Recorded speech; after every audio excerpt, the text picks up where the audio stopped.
Welcome to the Soul Forge. Join your host, Sean Vanderloo, as he guides you through the adventures of living. Don't worry, it's not nearly as pretentious as it sounds. Get ready for life, the universe, and everything on the Soul Forge.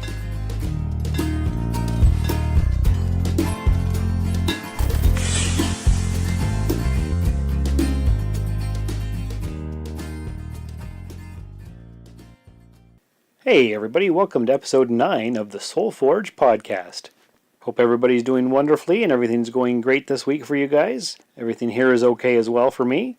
Today at the Forge, we're going to be hammering away at anger. And since it's such a big topic, we're going to just stick to the styles and a few pieces of information about it. What is anger? Well, it's an emotion involving a strong, uncomfortable, and hostile response to a perceived provocation, hurt, or a threat. What does that mean? It means you've got your back up because you think there's a provocation, somebody's trying to hurt you in some way, or there's a threat to your well-being or the well-being of somebody you love. So your emotions are running red, as they say. You've got a hostile response ready to go.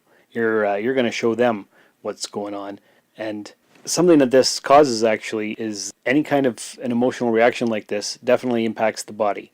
When you're angry, your heart rate increases, you're going to have elevated blood pressure, you've got adrenaline pumping, and I'm sure you've all felt that. You get angry, that's when you're all hot under the collar, your face goes red, your heart's just beating as fast as it can go. You're looking all around and you're like, what's going on here? I'm so angry. And of course, what it is, actually, it's anger is essentially a protective mechanism to cover up fear, hurt, or sadness. Really, that's what it is. You're fearful of something, so you're gonna just go angry. You're hurt by somebody, and that's natural. Somebody hurts you, you're gonna get angry about it, and you're sad. Well, if you want to cover up the sadness, you cover it up with anger, because anger is that emotion that it goes from 0 to 60 in 2 seconds, right? So that's normal automatic response. I find actually a lot of times, and this is the big joke, the whole hangry thing. You're hungry, so your body's not in tip-top shape. You've got your stomach churning at itself. Maybe you haven't had enough to drink. You're dehydrated, and everything's just pissing you off. It's making you upset. You're angry. So hangry. That's the big joke over the last few years, but I can tell you it's true. Bishop's mom used to say, hey, calm down, go get a sandwich. And it was true, especially on the weekend. If I started doing something around the house and I hadn't had breakfast or a coffee yet, say it's like 10:30, 11 o'clock, and I don't sleep in on the weekends. I get up for work about 6:30, and I don't sleep much past that at all, even on a weekend when I don't have to work. So I'm up at the latest 7:30. So say I'm doing yard work or hanging pictures or building something, and it's like 11 o'clock and I haven't eaten yet because I just wanted to get at it, because I find that's with me. If I don't get at it first thing in the morning, if I have a chance to sit down and relax and have a coffee, I'm not going to be productive. So I just get at it first thing in the morning, and I get productive and I do a lot of things. But unfortunately, the cost of that is that I haven't eaten, and so yes, anger. So the Snickers commercial is true too. Oh, you're not feeling like yourself? Have a Snickers. And I find that's true. I don't actually do it with Snickers, but yeah. Put a little food in my belly, give me 20 minutes to calm down, and the anger subsides. It's totally irrational, and I see it all the time, especially at work. We work at the post office and we get up early, and a lot of people don't have breakfast, especially on a Monday. That's the worst thing, because Mondays are our busiest days because you get all the mail from the weekend and you have all this stuff, and you've had your 2 days off, and you come into work and there's trays and trays of mail, all kinds of parcels. And Monday's different because the rest of the week, it's usually the mail's pretty, well, not light, I wouldn't say, and it averages and changes all the time. But Monday's always the heaviest, always the busiest. A lot of people don't have breakfast. They're always bitchy. So, yeah, have something to eat. It'll save you. And how do we express anger? Well, there's several different ways. There's your facial expression, My mom had a good one. She would lock her teeth together, and her chin would have a funny dimple in it, and her eyes would go all cross, and she didn't even have to say anything. You just knew that you better watch out and do what she said, or else it'd be big trouble. Body language will do it. You might have your back up. That's actually something that animals will do. They'll make loud sounds like snorting noises or something. They'll try to look larger than they are. They'll puff up. You've seen cats when they're angry or scared. They'll the hair running down the middle of their back will puff up and their tail will go straight. And yeah, they're angry and they're hurt and they're scared and they're going to get you. So they try to look bigger. Dogs do that. Yeah, all kinds of animals do that. They might stare at you. The dogs do that a lot. As a mailman, I can tell you lots of stories about dogs. They can be the friendliest dogs when you're not wearing your mail uniform, or when you're not going up to their house, or when they're tied up. They're super angry and protective of the house. But if you don't have a uniform on, or they're not tied up, and you go up to them, usually 9 times out of 10 they're friendly. But no, when they're tied up, or you're going towards their house with the big mailbag on, they'll stare you down and they bare their teeth and they'll bark. And we actually just had a guy come in called the Dogter, telling us a little bit about animals and dogs in particular, and how they think it's a game, these animals, because you walk up to their house to put some mail in the box, and they bark at you, and then you take off. And you do that day after day after day, and they think that they're protecting the house and they're scaring you off. So if they're loose one day and you happen to come up to their house, they're going to bite you. I've been bitten before. That happens. It happens a few times a year at our office in particular. I think there's 20 of us, plus the casuals and the relief carriers and the truck drivers and so on. But yeah. Probably more in the summer, I would say, as well. Dog bites are not good. And of course, they'll bite us, and then we get angry at them, and we'll try to kick them, and that's the worst thing we can do, apparently, as well.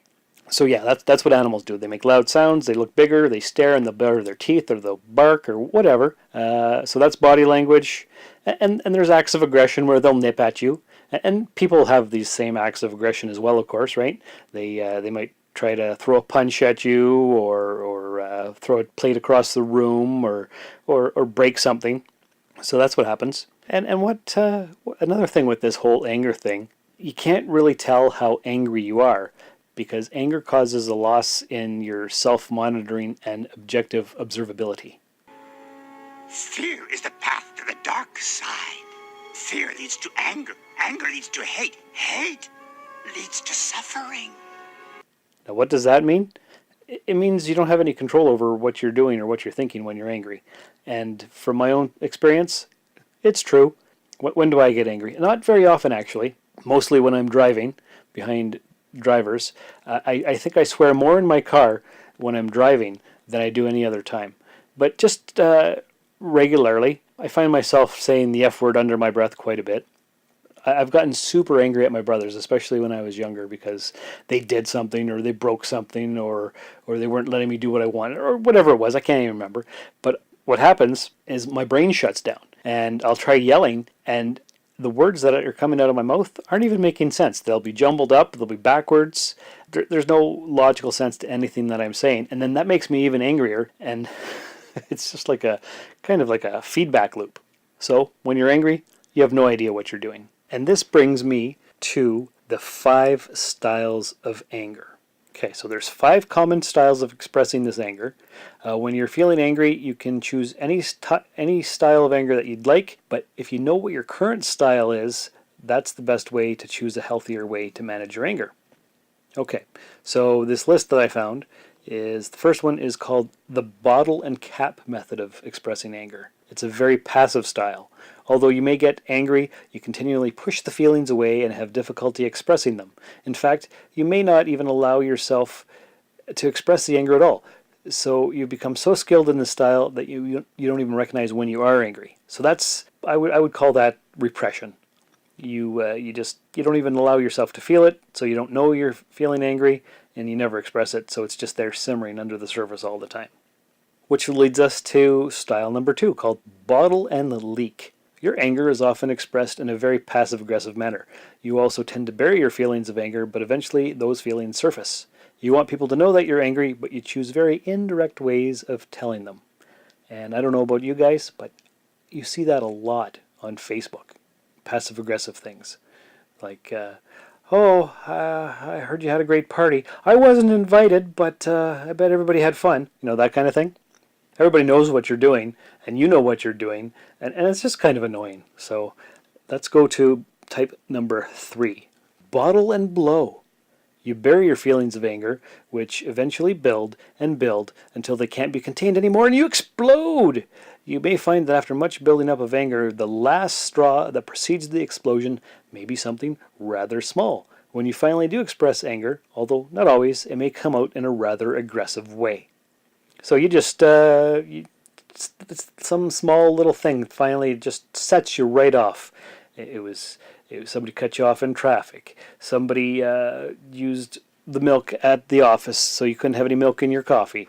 This, that, or the other thing. And then finally the printer jams and the paper won't come out, and you just throw the printer across the room and you get fired or something. So that's bottle and blow. Number 4 is dynamite. This style of expressing anger involves no build-up. Your immediate reaction is to explode, and your anger might often be expressed in an aggressive manner. You try to use your anger to control the situation, but often find yourself losing control. And luckily, I don't know a lot of people like that, where you just go along and, oh, how's your day? Ah! And they explode at you because whatever was bothering them, and somebody finally talked to them and they exploded. I've seen it a few times, but it's pretty rare, so that's good. I don't know if you guys have seen that at all. And according to this list, number 5 is the best way to express your anger. It's called assertiveness. It's a healthier way to express your anger. It involves an open, honest, and direct expression of your needs. You are decisive and self-assured as you express yourself, which gives you a sense of healthy control of the situation. This is the most effective way of managing your anger. So you talk about it, and you be productive. And I guess it's not a blow-up. It's there's no outward negative reaction. You're being logical about it, and that's nice.